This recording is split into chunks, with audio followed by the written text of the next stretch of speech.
మరి ఎల్లప్పుడు కూడా ఈ ముస్లిమ్స్ అందరికీ కూడా ఆ పోలీస్ స్టేషన్ నుంచి పోలీసు వాళ్ళు అరెస్ట్ చేయగానే పిచ్చోడనే ఒక ముద్ర ఇస్తున్నారు.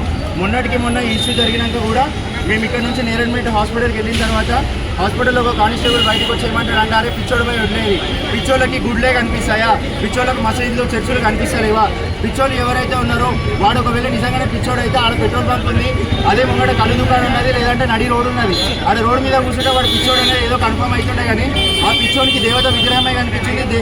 మేము ఎక్కడైతే బలి చేస్తామో ఆ స్పాట్లో వాడు నల్లలు ఉన్నాయి అవి ఉన్నాయి అని చెప్పేసి వాడు వచ్చి అక్కడ మలమూత్ర విసర్జన చేసినారు. ఇదే సంఘటన మళ్ళీ పునరావృతం కాకుండా చూసుకోవాలి.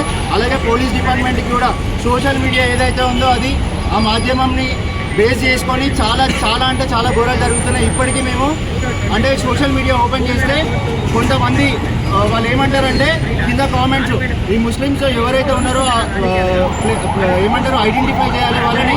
ఈ ముస్లిం ఐడీస్ ఏవైతే ఉన్నాయో వాళ్ళు ఐడీస్ హైడ్ చేసుకొని కింద ఇది బీజేపీ ఆడుతున్న గేము, లేదంటే ఇంకో విశ్వ హిందూ పరిషత్ ఆడుతున్న గేము, మాకేం పిచ్చి పట్టలేదు, మా దేవాలయం ముంగట మీలాంటి కొడుకుల్ని తీసుకొచ్చుకొని ఇవన్నీ చేయడానికి.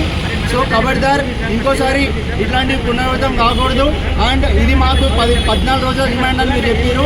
మాకు 14 రోజుల రిమాండ్ తర్వాత అసలు వాళ్ళు ఏం చేసి ఇదివరకు జరిగిన ముత్యాలమ్మ టెంపుల్ ఇన్సిడెంట్ ఏదైతే ఉందో ఆ ముత్యాలమ్మ టెంపుల్ ఇన్సిడెంట్ దగ్గర కూడా వాడు ఏమైందో ఏమో తెలియదు.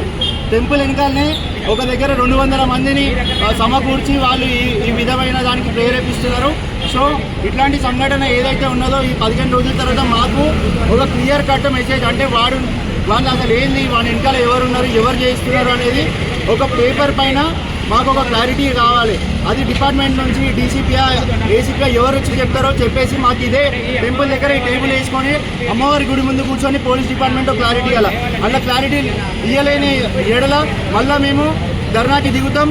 ఈ తెలంగాణ మొత్తాన్ని కూడా అందరు హిందువులు ఏకమయ్యేసి మా ప్రతాపం మేమేదో చూపిస్తాం. భారత్ మాతాకి జై.